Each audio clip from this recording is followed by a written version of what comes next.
सूर्यगढ़ जिला वर्षों से बदहाली, भ्रष्टाचार और अपराध का गढ़ बन चुका था। थानों में दलालों का राज था, कलेक्ट्रेट में फाइलें रिश्वत के बिना हिलती नहीं थीं और जनता ने सिस्टम से उम्मीद छोड़ दी थी। ऐसे समय में जिले को दो नए अफसर मिलने वाले थे। पहली थी आईपीएस अधिकारी अनन्या सिंह, 26 साल की उम्र, तेज नज़र, सख्त आवाज़ और ईमानदारी की मिसाल। ट्रेनिंग के दौरान ही उन्हें लेडी सिंघम कहा जाने लगा था। उनके पिता एक रिटायर्ड फौजी थे और माँ स्कूल टीचर। अनन्या ने बचपन से सीखा था, डर से नहीं, कर्तव्य से जीना। दूसरे थे आईएएस अधिकारी आरव वर्मा। डिस्ट्रिक्ट मजिस्ट्रेट बनकर सूर्यगढ़ आ रहे थे। शांत स्वभाव, गहरी सोच और जनता से सीधे जुड़ने की आदत। टॉप रैंक से आईएएस निकाला था, लेकिन घमंड नाम की चीज़ छू कर भी नहीं गई थी। जब अनन्या ने एसपी ऑफिस ज्वाइन किया और उसी दिन आरव ने कलेक्टर ऑफिस संभाला, पूरे जिले में हलचल मच गई। पहली मीटिंग में ही दोनों आमने सामने आए। आरव ने मुस्कुराकर कहा, सूर्यगढ़ अब बदलेगा एसपी साहिबा। अनन्या ने बिना मुस्कुराए जवाब दिया, अगर सिस्टम साथ दे तो जरूर बदलेगा डीएम साहब। दोनों की सोच टकराई नहीं, जुड़ गई। पहले ही हफ्ते अनन्या ने एक बड़ा कदम उठाया। एक लोकल माफिया महेंद्र चौहान, जो अवैध खनन और शराब तस्करी का सरगना था, उसके आदमी थाने के अंदर खुलेआम घूमते थे। अनन्या ने अचानक रेड डलवा दी। 3 एसएचओ सस्पेंड, 2 दरोगा जेल, पूरा जिला सन्न। उधर आरव ने पंचायत स्तर से लेकर नगर परिषद तक ई टेंडर सिस्टम लागू कर दिया। हर सोमवार जनता दरबार शुरू किया, जहां बिना अपॉइंटमेंट कोई भी आ सकता था।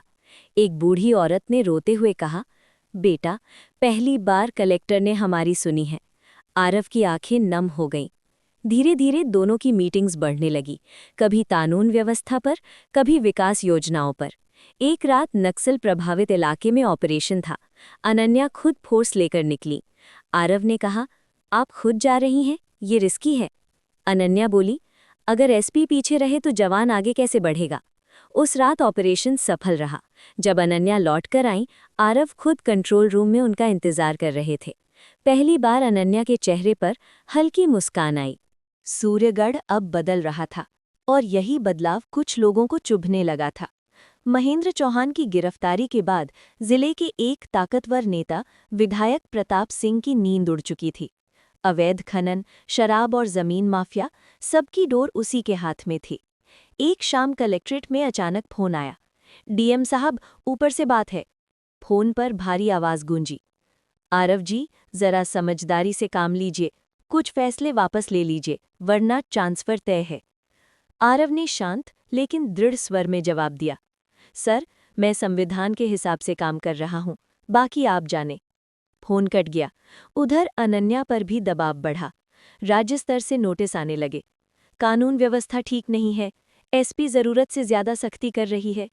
एक रात देर तक दोनों जिला मुख्यालय में बैठे थे। फाइलें खुली थीं, बाहर बारिश हो रही थी। अनन्या ने पहली बार थकी हुई आवाज में कहा, डीएम साहब, कभी कभी लगता है हम गलत सिस्टम में सही बनने की कोशिश कर रहे हैं। आरव ने उन्हें देखा। वर्दी में भी वो इंसान दिख रही थी, सिर्फ अफसर नहीं।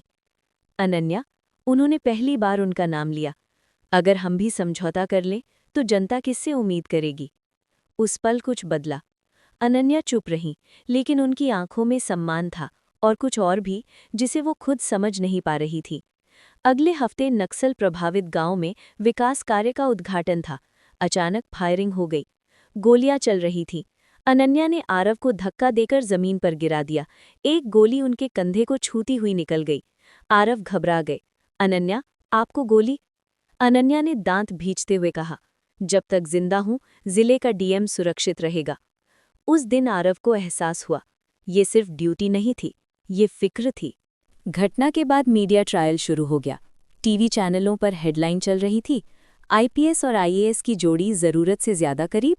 क्या जिले में अफसरशाही की मनमानी? एक फर्जी वीडियो वायरल कर दिया गया, जिसमें मीटिंग की क्लिप को गलत तरीके से काट-छांट कर पेश किया गया। राज्य सचिवालय से दोनों को नोटिस आ गया। अनन्या पहली बार टूटती दिखी। एसपी ऑफिस की बालकनी में खड़ी थीं, आंखें नम। आरव चुपचाप आए। आप जानती हैं ना, ये सब झूठ है? अनन्या बोली। झूठ को सच बनाने में देर नहीं लगती आरव, एक औरत अफसर के लिए ये और आसान है। आरव ने पहली बार भावुक होकर कहा, अगर आपको लगता है कि मैं पीछे हट जाऊंगा तो आप मुझे नहीं जानती। दोनों ने मिलकर प्रेस कॉन्फ्रेंस की, सबूत रखे, मीडिया की बोलती बंद हो गई। उसी रात जनता सड़कों पर उतर आई। अनन्या मैडम जिंदाबाद, आरव वर्मा जिंदाबाद। छत से ये दृश्य देखते हुए अनन्या ने धीरे से कहा, शायद सब कुछ सहने लायक था। आरव ने उनकी ओर देखा, कुछ पल की खामोशी के बाद बोले, अनन्या, ये जो डर मुझे आपको खोने का लगा था वो सिर्फ एक साथी अफसर के लिए नहीं था। अनन्या की धड़कन तेज हो गई। उन्होंने गहरी सांस ली और कहा, मैं भी यही महसूस कर रही थी, लेकिन हम अफसर हैं। आरव मुस्कुराए, और इंसान भी। बारिश फिर शुरू हो गई। उस रात दोनों ने पहली बार अपने दिल की सच्चाई स्वीकार की, बिना कोई वादा किए, बिना कोई सीमा तोड़े। बस एक एहसास, ये लड़ाई अब अकेले की नहीं थी। सूर्यगढ़ की फाइलें अब राजधानी तक पहुंच चुकी थीं। राजनीति हार मानने वालों में से नहीं थी। एक सुबह सचिवालय से आदेश आया, आईएएस आरव वर्मा तत्काल प्रभाव से स्थानांतरित। नई पोस्टिंग, राज्य योजना विभाग, मुख्यालय। आरव ने आदेश पढ़ा। चेहरा शांत था, लेकिन भीतर तूफान। कुछ ही देर बाद अनन्या के हाथ में भी पत्र था। आईपीएस अनन्या सिंह, प्रशासनिक कारणों से रिजर्व में। दोनों जानते थे, ये सज़ा थी। शाम को दोनों कलेक्ट्रेट के पुराने रिकॉर्ड रूम में मिले, वही जगह जहां पहली बार घंटों योजनाएं बनाई थीं। अनन्या ने कड़वे स्वर में कहा, आखिरकार उन्होंने जीत ही लिया। आरव बोले, नहीं, उन्होंने हमें अलग किया है, हराया नहीं। अनन्या अचानक फूट पड़ी, आप समझ नहीं रहे, एक औरत अफसर के लिए रिजर्व का मतलब क्या होता है। आरव पहली बार चुप रह गए। थोड़ी देर बाद उन्होंने धीमे से कहा, मैं चाहता हूं आप मेरे साथ चलें, शादी करके। अनन्या चौंक गई, आप पागल हो गए हैं? आईएएस आईपीएस की लव मैरिज इस माहौल में? आरव बोले, मैं ये नहीं कह रहा कि सब आसान होगा, मैं ये कह रहा हूं कि अगर लड़ना है तो साथ। अनन्या की आंखों में आंसू थे। कर्तव्य और प्रेम आमने सामने खड़े थे। उस रात वे बिना निर्णय के अलग हो गए। राजधानी में आरव ने नई पोस्टिंग संभाली, लेकिन फाइलों की दुनिया उन्हें बेचैन करती रही। उधर अनन्या महीनों तक बिना फील्ड पोस्टिंग रही। अखबारों ने लिख दिया, लेडी एसपी का करियर ढलान पर। एक दिन अचानक राज्य में बड़ा घोटाला सामने आया। खनन माफिया, नेता और अफसरों की मिलीभगत। जांच समिति बनी। अचरज की बात, आरव को कमेटी का प्रमुख बनाया गया। पहला नाम जो उन्होंने मांगा, आईपीएस अनन्या सिंह। सरकार हिचकी, लेकिन जनता का दबाव था। दोनों फिर साथ आए, इस बार किसी जिले में नहीं, पूरे राज्य के लिए। जांच आगे बढ़ी, गिरफ्तारियां हुईं, विधायक प्रताप सिंह जेल पहुंचा। प्रेस के सामने अनन्या ने कहा, हमने कोई एहसान नहीं किया, सिर्फ अपना काम किया। आरव ने उनकी ओर देखा, वही आत्मसम्मान, वही आग। जांच पूरी होने के बाद मुख्यमंत्री ने खुद बुलाया। आप दोनों ने साबित कर दिया कि सिस्टम अभी जिंदा है। अनन्या को मनचाही पोस्टिंग मिली, आरव को भी सम्मान। कक्ष से बाहर निकलते हुए अनन्या रुकी। आरव, उस दिन आपने जो कहा था, क्या वो अब भी सच है? आरव मुस्कुराए, अब पहले से ज्यादा। अनन्या ने पहली बार बिना डर कहा, तो इस लड़ाई को नाम दे देते हैं? अनन्या और आरव का फैसला आसान नहीं था। आईएएस और आईपीएस दोनों के लिए लव मैरिज सिर्फ निजी निर्णय नहीं, बल्कि सार्वजनिक विषय बन जाता है। अनन्या के माता-पिता पहले से आशंकित थे। पिता ने कहा, बेकी, तुमने पूरी जिंदगी वर्दी को प्राथमिकता दी है, लोग सवाल उठाएंगे। अनन्या ने शांति से जवाब दिया, पापा, मैंने वर्दी कभी छोड़ी नहीं, मैंने सिर्फ ये माना है कि ईमानदारी अकेले नहीं चलती।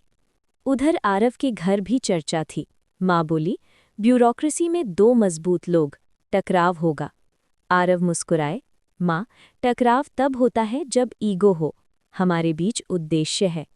समाज ने भी सवाल किए, क्या ये करियर समझौता है? क्या दोनों एक दूसरे के लिए फैसले प्रभावित करेंगे? दोनों ने एक ही जवाब दिया, कानून के भीतर, पारदर्शिता के साथ। शादी का दिन, सूर्यगढ़ में नहीं, राजधानी के एक साधारण सभागार में शादी तय हुई। न कोई वीआईपी तामझाम, न कोई राजनैतिक मंच, बस परिवार, कुछ करीबी दोस्त और वही जनता जो कभी फरियादी बनकर आई थी। एक बुजुर्ग किसान ने अनन्या को आशीर्वाद देते हुए कहा, बिटिया, अब जिले को 2 ईमानदार हाथ मिल गए।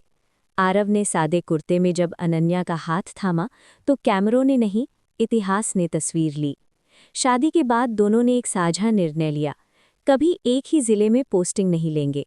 हर फाइल सार्वजनिक नियमों से चलेगी, हर निर्णय लिखित और पारदर्शी होगा। सालों बाद सूर्यगढ़ मॉडल पूरे देश में पढ़ाया जाने लगा।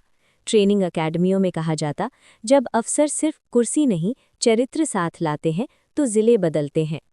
एक शाम दोनों बालकनी में चाय पी रहे थे। अनन्या ने मुस्कुराकर कहा, अगर फिर से मौका मिले तो क्या आप यही रास्ता चुनेंगे? आरव ने आसमान की ओर देखा। हाँ, क्योंकि कुछ प्रेम सत्ता से नहीं, सेवा से पैदा होते हैं। कैमरा दूर जाता है, 2 वर्दियां नहीं, 2 इंसान दिखते हैं जो जानते हैं कि सच्चा प्रेम और सच्ची सेवा कभी टकराते नहीं।